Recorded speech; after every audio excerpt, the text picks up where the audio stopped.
அல்லு Arjun and Lokesh Kanagaraj ரொம்ப நாளாகவே combo சேர போகிறாங்க அப்படின்ற நியூஸ் வந்து பரவலாகவே பரவிட்டுருந்துச்சு அப்படி தான் சொல்லணும். ஸோ அது எல்லாத்தையுமே உண்மை தான் அப்படின்னு சொல்கிற மாதிரி நேற்று ஒரு ப்ரோமோவை ரிலீஸ் பண்ணியிருந்தாங்க.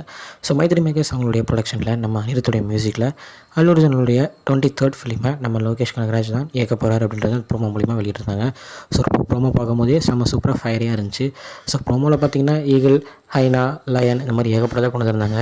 நிறைய பேர் வந்து ஓகே அப்போ இது லீவில் வருமோ அப்படின்ற மாதிரி ஒரு டவுட்டில் இருக்காங்க. அது எப்படின்ற அளவு கரெக்டாக தெரியல.